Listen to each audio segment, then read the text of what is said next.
جہاں تاریک تھا ظلمت کدا تھا سخت کالا تھا، جہاں تاریک تھا ظلمت کدا تھا سخت کالا تھا، کوئی پردے سے کیا نکلا کہ گھر گھر میں اجالا تھا۔ سبحان اللہ۔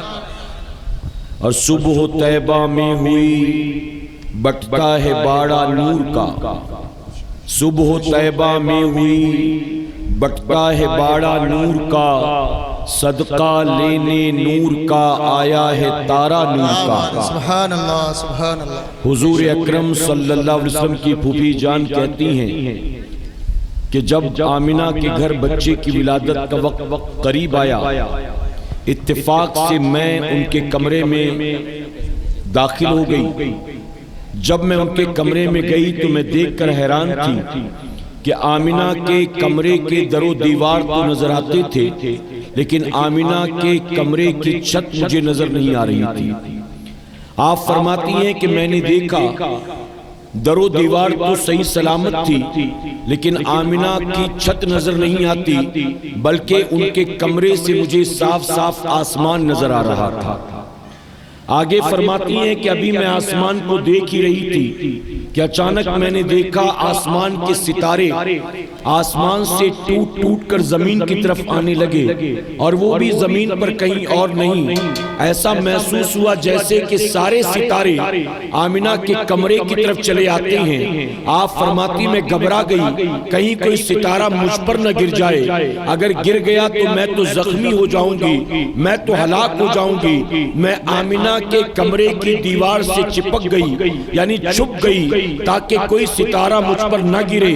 انہیں لگا کہ یہ ستارے کہیں زمین پر کسی کو زخمی کرنے تو نہیں آ رہے ہیں۔ بریلی کے کلندر نے کہا یہ ستارے کسی کو زخمی کرنے نہیں آ رہے تھے۔ صبح طیبہ میں ہوئی بٹتا ہے باڑا نور کا، صبح طیبہ میں ہوئی بٹتا ہے باڑا نور کا، اور صدقہ لینے نور کا آیا ہے تارا نور کا۔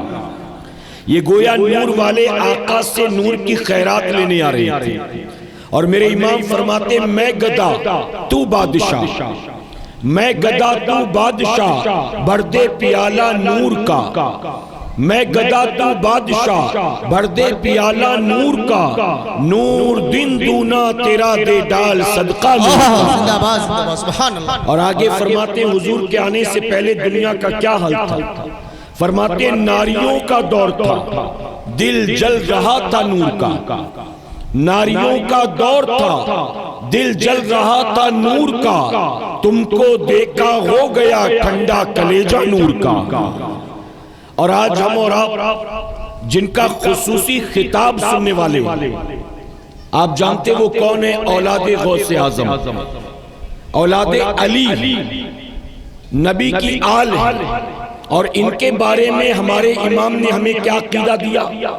ہمارے امام نے قیامت تک آنے والے سنیوں کو اہل بیت کے تعلق سے یہ عقیدہ دیا، تیری نسل پاک میں ہے بچہ بچہ نور کا، تیری نسل پاک میں ہے بچہ بچہ نور کا، تو ہے عین نور تیرا سب گھرانہ نور کا۔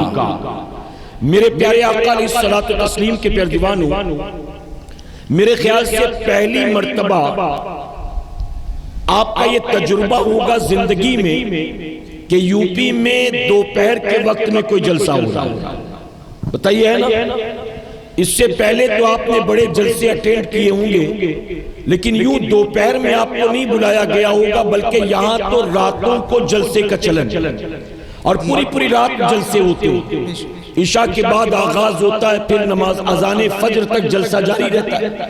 لیکن پہلی مرتبہ آپ کو دوپہر کے وقت یہاں جمع کیا گیا ہے، اور اس کی وجہ آپ جانتے ہیں کہ ہم دراصل آپ کے بالکل قریب، کیا جگہ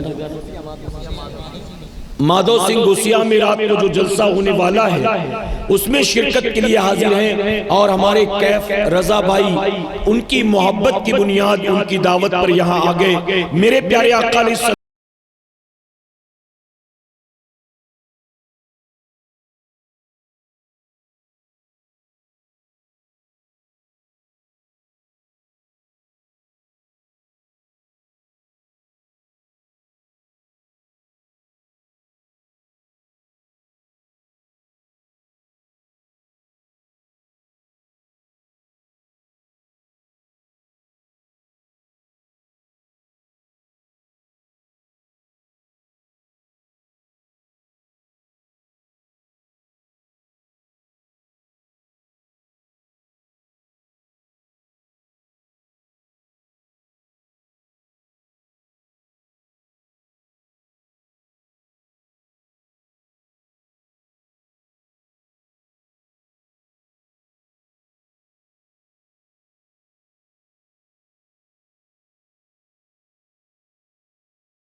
محض بھیڑ بھاڑ کے لیے نہیں، گاؤں کا نام روشن کرنے کے لیے نہیں، کسی کمیٹی کا لیبل چمکانے کے لیے نہیں، ان محفلوں کا مقصد دین سیکھنا۔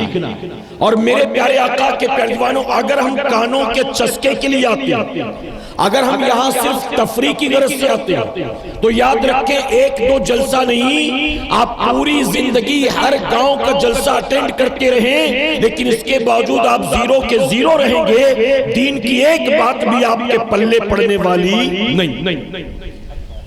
حضور اکرم صلی اللہ علیہ وسلم نے، بہت غور سے سنیے گا چونکہ میں تربیت کرنے کی کوشش کر رہا ہوں، حضور اکرم صلی اللہ علیہ وسلم نے 1450 سال پہلے فرمایا تھا صحابہ اکرام سے، مخاطب تھے صدیق اکبر سے، عمر فاروق اعظم، عثمان غنی اور مولا علی سے، جناب ابو ہریرہ، سلمان فارسی اور حضرت بلال سے، لیکن ان کے ذریعے میرے آقا قیامت تک آنے والی امت کو یہ تعلیم دے رہے تھے۔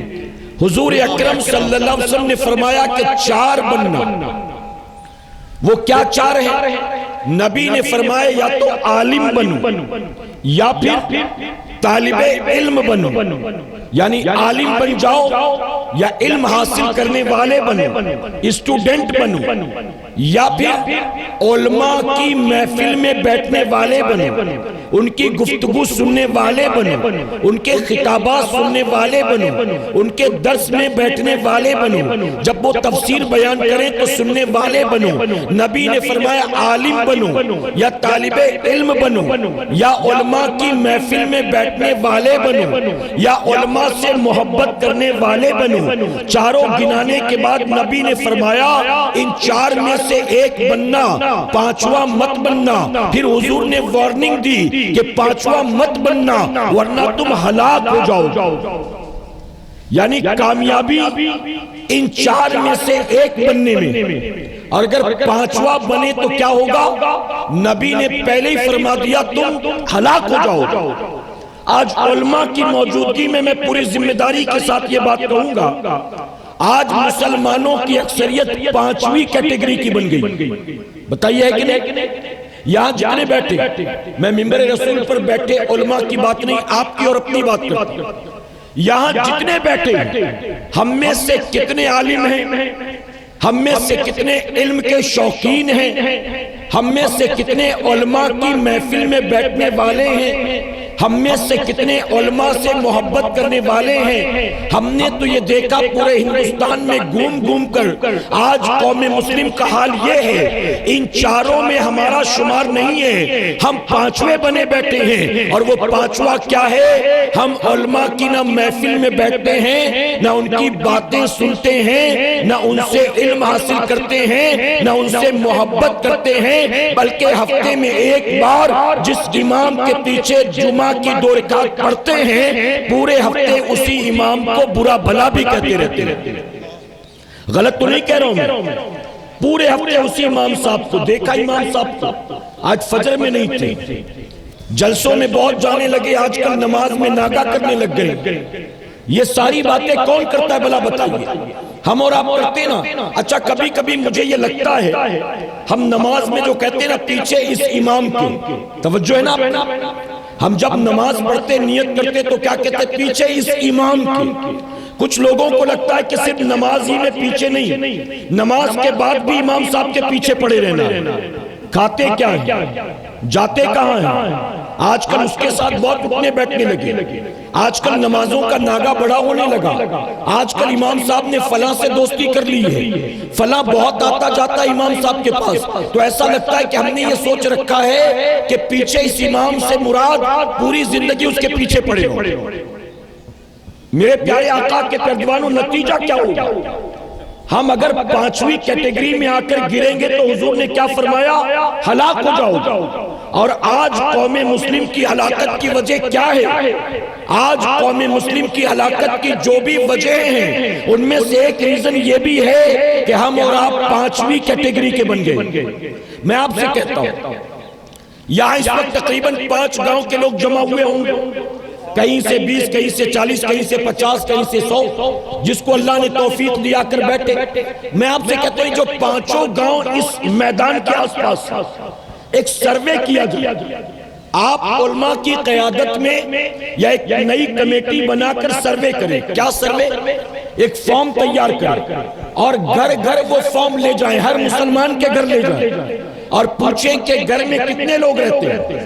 اب گاؤں میں تو جوائنٹ فیملی رہتی ہے, چاچا بھی, بڑے ابا بھی, ان کے 2 بچے, ان کے 4 بچے, ان کے 3 بچے. تو اس طرح سے آپ جائیں ایک ایک گھر میں اور جا کر کہیں کہ گھر میں جو سب سے بزرگ ہیں ان کو بلایا جائے, جو گھر کے کرتا دھرتا ان کو بلاؤ اور وہ فارم دے کر ان سے کہو ہم فلاں کمیٹی کی طرف سے یا فلاں مسجد کی طرف سے آئے ہیں سروے کرنے کے لیے. آپ چونکہ اس گھر کے کرتا دھرتا ہیں, آپ سب سے بڑے ہیں, آپ ہمیں 5 کلمہ پڑھ کے سنائیں. بتائیں اول کلمہ کیا ہے, دوم کلمہ کیا ہے, سوم کلمہ کیا ہے. آپ ان سے پوچھیں کہ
جب 11ویں شریف کا مہینہ آئے گا تو غوث اعظم کے نام پر جلسے ہوں گے، اور ان جلسوں میں آپ نے ایک دو بار نہیں سینکڑوں بار سنا ہوگا کہ غوث اعظم ماں کی کوکھ سے 18 پاروں کے حافظ بن کر پیدا ہوئے۔ سنا ہے نا آپ نے؟ حضور نے فرمایا علم حاصل کرو ماں کی گود سے لے کر قبر کی گود تک، تو غوث اعظم آخر نبی کے فرمان پر عمل کرنے میں پیچھے کیسے رہ جاتے؟ غوث اعظم نے گود سے علم حاصل نہیں کیا، غوث اعظم نے کوکھ ہی سے علم حاصل کرنا شروع کر دیا۔ ماں کی کوکھ سے 18 پاروں کے حافظ بن کر پیدا ہوئے، اور آج ہم 40 کے ہو گئے، 50 کے ہو گئے، 60 کے ہو گئے، ہم کو قرآن پڑھنا نہیں آتا ہے۔ ہم اگر 2 رکعت پڑھیں خود سے تو ہمیں صحیح سے سورہ فاتحہ بھی پڑھنی نہیں آتی۔ ہمارے یہاں شادیاں ہوتی ہیں، علماء بھی توجہ دیں اس کی طرف، ہمارے یہاں شادیاں ہوتی ہیں، ایک شادی میں لاکھوں روپے خرچ کیے جاتے ہیں، اور آج تو مسلمانوں میں شادیاں اسٹیٹس سمبل بن چکی ہیں۔ آدمی کو دکھاوا کرنے کا بہترین موقع ملتا ہے شادی بیاہ میں، فلاں نے یہ دیا وہ دیا، اتنا دیا اتنا دیا، کھانے کا ایسا انتظام کیا، اتنے باراتی آئے تھے، اتنے مہمان آئے تھے، لاکھوں روپے ہمارے یہاں شادی بیاہ میں خرچ کیے جاتے ہیں۔ اب میں آپ سے ایک سوال پوچھتا ہوں، ایک باپ اپنے بیٹے کو دولہا بنانے کے لیے لاکھوں روپے خرچ کرتا ہے، ایک باپ اپنی بیٹی کا گھر بسانے کے لیے لاکھوں روپے خرچ کرتا ہے، اپنے بیٹی کے پیچھے شادی کرنے کے لیے ماں باپ لاکھوں تو خرچ کرتے ہیں، لیکن شادی کرانے سے پہلے کیا انہیں غسل کا طریقہ بھی سکھلاتے ہیں کہ بیٹا شادی کی پہلی رات گزارنے کے بعد جب صبح تو اٹھے گا تو تجھ پر غسل فرض ہوگا۔ غسل میں کتنی باتیں فرض ہیں، غسل کن باتوں کی بنیاد فرض ہوتا ہے، غسل کرنے کا صحیح طریقہ کیا ہے؟ کیا بتائیے آج ہمارے گھروں میں ماں باپ اپنی اولاد کو یہ ٹریننگ دے رہے ہیں؟ میں بامبے میں رہتا ہوں، ہمارے یہاں جب اسکولوں کا داخلہ شروع ہوتا ہے نا، ہر ماں باپ کی کوشش ہوتی ہے کہ میرے بچے کا داخلہ کانوینٹ اسکول میں ہو، انگریزی میڈیم، جہاں میرا بچہ پڑھ لکھ کر فراٹے دار انگریزی بولنے والا بن جائے۔ اور 2.5 پونے 3 سال کا بچہ، ماں باپ اپنے بچے کا کانوینٹ اسکول میں داخلہ کرانے کے لیے پوری رات اسکول کے باہر لائن لگاتے ہیں۔ اسکول کا کاؤنٹر صبح کھلے گا 8 بجے، فارم ملے گا صبح 8 بجے، لیکن رات کے 11 بجے سے جا کر ماں برقع پہن کر لائن میں کھڑی ہوتی ہے، رات کے 12 بجے سے باپ جا کر لائن میں کھڑا ہوتا ہے۔ کیوں؟ اس کی وجہ کہ اس اسکول کی ڈیمانڈ بہت ہے، اس کے فارم نکلتے ہر سال 150، لیکن لوگ آتے ہیں فارم لینے 1000-1200، اس لیے ہم لائن میں رات سے آ کر کھڑے ہیں۔ اچھا صبح اگر آپ کو فارم مل گیا تو فارم ملنا یہ داخلے کی گارنٹی نہیں ہے، آپ کو فارم ملے گا، آپ فارم بھر کر سبمٹ کریں گے، اس کے بعد لسٹ میں آپ کا نام آئے گا، پھر لسٹ میں نام آنے کے بعد آپ کے بچے کو اور ماں باپ کو انٹرویو کے لیے بلایا جائے گا، اور پھر انٹرویو کے بعد سلیکشن ہوگا، اور اس کے بعد ڈونیشن آپ سے طلب کیا جائے گا۔ آپ جانتے ہیں میرے پیارے آقا کے پیروانوں، ایک 2.5 پونے 3 سال کا بچہ، اس کا ایڈمیشن کروانا ہو، اگر کسی کانوینٹ اسکول میں ماں باپ انٹرویو کی تاریخ آنے سے پہلے 15 دن 20 دن پہلے سے اپنے بچے کو رٹو طوطے کی طرح رٹانا شروع کر دیتے ہیں، ABCD، Humpty Dumpty, Jack and Jill, what is your name, what is your father's name, 1 2 3 4، اپنے بیٹے کو رٹو طوطے کی طرح رٹاتے ہیں۔ کیوں؟ وہ جانتے ہیں اس سے انٹرویو میں یہی سوال کیا جائے گا، اور اگر بچہ جواب دے گا تب اس کا نام آئے گا، اور پھر نام آنے کے بعد جانتے ہو کیا ہوتا ہے؟ اب نام آ گیا تو ایڈمیشن ہوگا ایسا نہیں ہے، کیونکہ سیٹ خالی ہے 150، فارم بھرا ہے 1200 لوگوں نے۔ اب اسکول والے ڈیمانڈ کرتے ہیں آپ اسکول کو اتنا ڈونیشن دیں، اتنا ڈونیشن دیں۔ آپ کو تعجب ہوگا وہ 2.5 پونے 3 سال کا بچہ جس کو پیشاب کرنے کی تمیز نہیں ہے، جو دن رات ڈائپر پہنے رہتا ہے، اس بچے کا کانوینٹ اسکول میں داخلہ کرانے کے لیے ماں باپ 2-2 لاکھ روپے ڈونیشن دیتے، 2-2.5 لاکھ روپے ڈونیشن، کہتے کوئی بات نہیں، اسی اسکول میں کرانا، 10 20 25 اور لگے تو چلے گا، لیکن داخلہ تو کرائیں گے، یہی کرائیں گے۔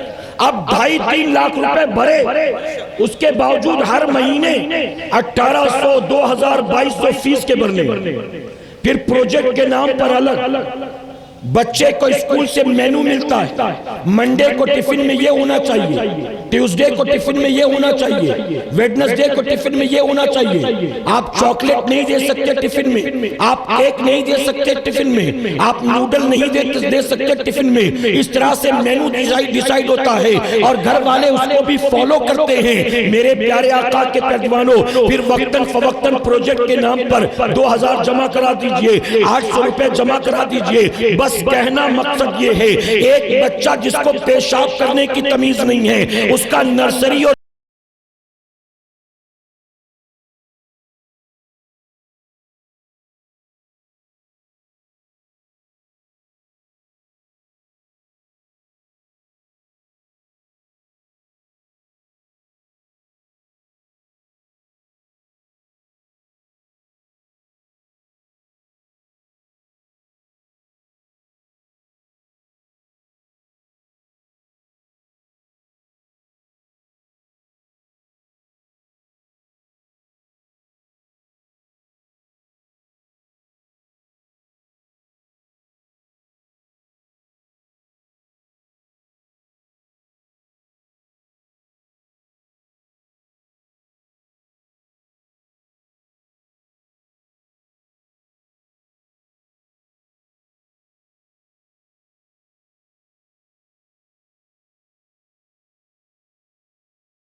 قبر کی گود تک. سنا ہے نا آپ نے؟ ابھی 12ویں کے بعد 11ویں کا مہینہ آئے گا.